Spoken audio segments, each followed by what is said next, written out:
कोल्हापुरातील सिद्धाळा गार्डनमधील झाडांच्या धोकादायक फांद्या तोडताना ठेकेदाराचा निष्काळजीपणा दिसून आला। तोडलेली एक मोठी फांदी 20 तारांवर पडली आणि शॉर्ट सर्किट होऊन परिसरातील अनेक घरातील इलेक्ट्रिक उपकरणे जळाली। त्यामुळे नागरिकांचं मोठं आर्थिक नुकसान झालंय। या जळालेल्या उपकरणांची महापालिकेने भरपाई द्यावी अशी नागरिकांनी मागणी केली आहे। कोल्हापूर शहरातील अनेक महाकाय वृक्ष धोकादायक अवस्थेत आहेत। अशा धोकादायक झाडांच्या फांद्या तोडण्यासाठी वृक्ष प्राधिकरणाची परवानगी घ्यावी लागते। ती मिळायला वर्षभरापेक्षा अधिक कालावधी लागतो। परवानगी मिळाली तरी बूम मिळत नाही किंवा अन्य काही कारण असतं। मंगळवार पेठेतील सिद्धाळा गार्डनमध्ये अनेक वृक्ष धोकादायक अवस्थेत आहेत। त्यातील एका झाडाची फांदी बागेत खेळायला आलेल्या लहान मुलीच्या अंगावर पडली होती, पण सुदैवानं ती मुलगी बचावली। त्यानंतर नागरिकांनी महापालिकेकडे पाठपुरावा केल्यानं धोकादायक झाडांच्या फांद्या तोडण्याची परवानगी मिळाली, पण फांद्या तोडण्यासाठी बूम मिळत नव्हता।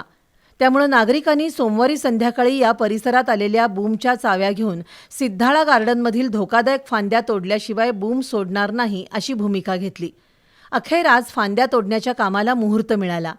विशाल कदम या ठेकेदारामार्फत फांद्या तोडण्याचं काम सुरू झालं, पण त्याच वेळी एक मोठी फांदी विद्युत तारांवर पडल्यानं शॉर्ट सर्किट झालं आणि आजूबाजूच्या परिसरातील अनेकांच्या घरातील टीव्ही, फ्रीज आणि अन्य इलेक्ट्रिकल उपकरणं बंद पडली।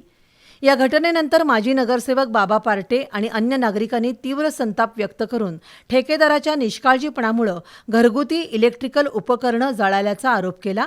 त्याची नुकसान भरपाई मिळालीच पाहिजे अशी नागरिकांची मागणी आहे। तसा नसेल तर तुम्ही कळवलं का? आता टीव्ही जळल्या, या सगळ्यांचे फ्रीज जळले, कोण देणार? आम्हाला कोणाशी घेणं देणं नाही आहे। महानगरपालिकेने नाही तर तुमच्या एमईसीबीने आम्हाला ते देणं गरजेचं आहे। आम्ही सर्वसामान्य माणसं कुठलं आम्ही भरणार आहे सगळं? कुणाचा फ्रीज जळाय, कुणाचा टीव्ही जळल्यात, काय करायचं? तुम्ही एमईसीबी वाली पण म्हणतात, आम्ही यांना सांगितलेलं की एवढं पुढे घेऊ नका, तोडू नका। आमचा संबंध नसताना तुम्ही 11 नंबर प्रभागाचं बंद केली लाईट, 12 नंबरवाल्यांना कळवलं का? हे तुटल्यामुळे 12 नंबरवर लोड आला। शेडले ज्यांचं नुकसान झाले त्यांनी पहिलाच खबरदारी म्हणून सांगितलेलं आमचं नुकसान होऊ दे, काय व्हायचं ते होऊ दे, शेड वर पडू दे, कशा पण पडू दे, खरं आमचं इथलं व्यवस्थित बेनलं पाहिजे। आम्हाला मुळापासून तोडायचं नाही झाडं, कारण की बाग आहे म्हणून तर आम्ही इथं आम्हाला फक्त वर्षाला हे बेनलं पाहिजे। या घटनेत वीज वितरण कंपनीचंही मोठं नुकसान झालंय। कर्मचाऱ्यांनी या परिसरातील विद्युत पुरवठा खंडित करून तुटलेल्या तारांची दुरुस्ती केली। दरम्यान घटनास्थळी आलेल्या महापालिकेचे उद्यान अधीक्षक समीर व्याघ्रांबरे यांनाही नागरिकांनी जाब विचारला, पण विशाल कदम हा ठेकेदार मात्र घटनास्थळी फिरकलाच नाही।